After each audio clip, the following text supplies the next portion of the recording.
ಮಹಾಶಿವರಾತ್ರಿ ಹಾಗೂ ಗಿರಿಜಾ ಕಲ್ಯಾಣೋತ್ಸವ ಕಾರ್ಯಕ್ರಮ.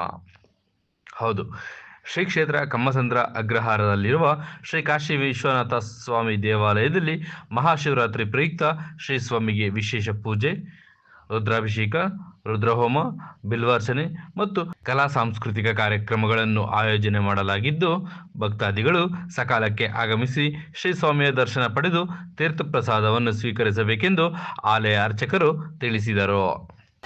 ಪ್ರತಿ ವರ್ಷದಂತೆ ಈ ವರ್ಷವೂ ಕೂಡ ಮಾಘ ಮಾಸದ ಚತುರ್ದಶಿಯ ದಿವಸ ಮಹಾಶಿವರಾತ್ರಿಯ ಒಂದು ಉತ್ಸವವನ್ನು ಈ ಒಂದು ಕಮ್ಮಸಂದ್ರ ಅಗ್ರಹಾರ ಶ್ರೀ ಕಾಶಿ ವಿಶ್ವನಾಥ ಸ್ವಾಮಿಯ ಕ್ಷೇತ್ರದಲ್ಲಿ ನಡೆಸ್ತಾ ಇರತಕ್ಕಂಥದ್ದಾಗಿದೆ.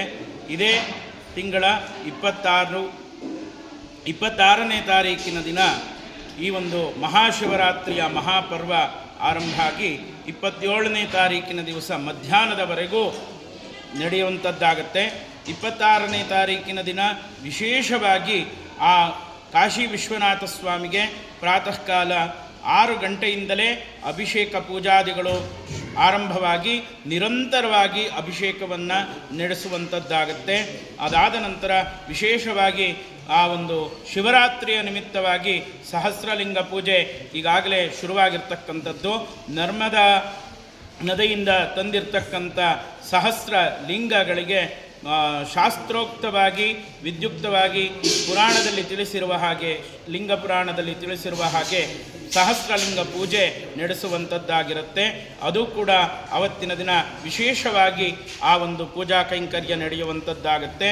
ಹಾಗೆ ಅದಾದ ನಂತರ ವಿಶೇಷವಾಗಿ ಕಾಶಿ ವಿಶ್ವನಾಥನ ಅನುಗ್ರಹಕ್ಕೋಸ್ಕರ ಆ ದಿನ ಸಾಯಂಕಾಲ ಪ್ರತಿ ಯಾಮದಲ್ಲೂ ಸಾಯಂಕಾಲ ಆರಂಭವಾಗಿ ಪ್ರತಿ ಯಾಮದಲ್ಲೂ ಪೂಜಾ ಕೈಂಕರ್ಯಗಳು, ಅಭಿಷೇಕ ಇತ್ಯಾದಿಗಳು ನಡೆಯುವಂಥದ್ದಾಗಿ 4ನೇ ಯಾಮದಲ್ಲಿ ಅಂದರೆ 26ನೇ ತಾರೀಕು ರಾತ್ರಿ 27ನೇ ತಾರೀಕು ಬೆಳಗ್ಗಿನ ಜಾವ 3 ಗಂಟೆಯಿಂದ 6 ಗಂಟೆಗೆ ಸಲ್ತಕ್ಕಂಥ ಚತುರ್ಥ ಯಾಮದಲ್ಲಿ 4ನೇ ಯಾಮದಲ್ಲಿ ವಿಶೇಷವಾಗಿ ಉಜ್ಜಯಿನಿಯಲ್ಲಿ ನಡೆಯುವಂಥ ಭಸ್ಮಾರತಿಯನ್ನು ನೀವೆಲ್ಲ ನೋಡಿರ್ತೀರ ಟಿ ವಿಗಳಲ್ಲಿ. ಅದೇ ರೀತಿ ಈ ನಮ್ಮ ಕ್ಷೇತ್ರದಲ್ಲಿ ವಿಶೇಷವಾಗಿ ಆ ಒಂದು ಭಸ್ಮಾರತಿಯನ್ನು ಮಾಡುವಂಥದ್ದಾಗಿರುತ್ತೆ. ಹಾಗೆ ಈ ಒಂದು ದೇವಾಲಯದ ಆವರಣದಲ್ಲಿ ಆ ಒಂದು ಪರಶಿವನ ಕಲ್ಯಾಣೋತ್ಸವವು ಕೂಡ 27ನೇ ತಾರೀಕು ಗುರುವಾರ ನಡೆಯುವಂಥದ್ದಾಗಿರುತ್ತೆ. ಹಾಗೆ ವಿಶೇಷವಾಗಿ 26ನೇ ತಾರೀಕು ಬೆಳಗ್ಗೆ ಕೋಲಾಟ ನಡೆಯುವಂಥದ್ದು, ಸಾಯಂಕಾಲ ನೃತ್ಯ ರೂಪಕ, ಸಂಗೀತ, ಭಕ್ತಿಗೀತೆಗಳ ಸೇವೆ ಇದೆಲ್ಲವೂ ಕೂಡ ನಡೆಸುವಂಥದ್ದಾಗಿರುತ್ತೆ. ಹೇಗೆ ಶಿವ ಪುರಾಣದಲ್ಲಿ ಮತ್ತು ಲಿಂಗ ಪುರಾಣದಲ್ಲಾಗಲಿ ಅಥವಾ ವಿಶೇಷವಾಗಿರ್ತಕ್ಕಂಥ ಎಲ್ಲ ಪುರಾಣಗಳಲ್ಲಿ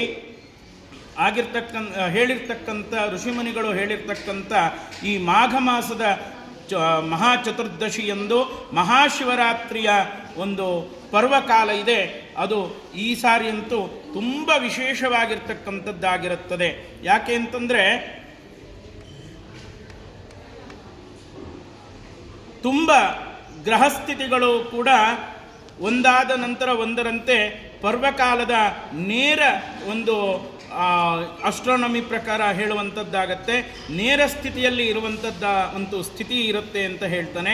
ಅಂಥ ಒಂದು ಪರ್ವಕಾಲದಲ್ಲಿ ಒಂದೊಂದು ಜಪಕ್ಕೂ ಕೂಡ ಅಥವಾ ಒಂದೊಂದು ಮಾಡಿರ್ತಕ್ಕಂಥ ಒಂದೊಂದು ಸತ್ಕಾರ್ಯಕ್ಕೂ ಕೂಡ ಅನಂತವಾಗಿರ್ತಕ್ಕಂಥ ಫಲ ಉಂಟು ಅಂತಕ್ಕಂಥದ್ದನ್ನು ಶಾಸ್ತ್ರ ಹೇಳುತ್ತೆ.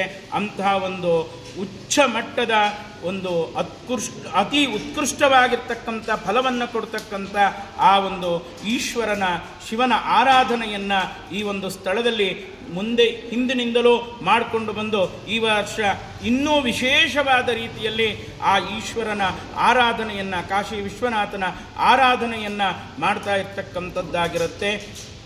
ಈ ಒಂದು ಆ ವಿಶ್ವನಾಥನ ಆರಾಧನೆಯಲ್ಲಿ ಎಲ್ಲರೂ ಕೂಡ ಭಾಗವಹಿಸಿ ತಮ್ಮ ಎಲ್ಲ ಕಷ್ಟ ಕಾರ್ಪಣ್ಯಗಳನ್ನು ದೂರ ಮಾಡಿಕೊಂಡು ಭಕ್ತಿ ಜ್ಞಾನ ವೈರಾಗ್ಯವನ್ನು ಕೊಡುವಂತೆ ಆ ಪರಶಿವನು ಅನುಗ್ರಹ ಮಾಡಲಿ ಅಂತ ಹೇಳಿ ಕೇಳ್ಕೊಳ್ತಾ, ಎಲ್ಲರೂ ಹೆಚ್ಚಿನ ಸಂಖ್ಯೆಯಲ್ಲಿ ಬುಧವಾರ ಮತ್ತು ಗುರುವಾರದ ದಿನ 26ನೇ ತಾರೀಕು ಮತ್ತು 27ನೇ ತಾರೀಕು ಇಲ್ಲಿ ನಡೀತಕ್ಕಂಥ ಎಲ್ಲ ಆ ಶಿವನ ಆರಾಧನೆಯಲ್ಲಿ ಬಂದು ಭಾಗವಹಿಸಿ ಆ ಭಗವತ್ ಕೃಪೆಗೆ ಪಾತ್ರರಾಗಬೇಕು ಅಂತ ಹೇಳಿ ಎಲ್ಲರಲ್ಲೂ ಕೂಡ ಕೇಳ್ಕೊಳ್ತಾ ಇದ್ದೇನೆ.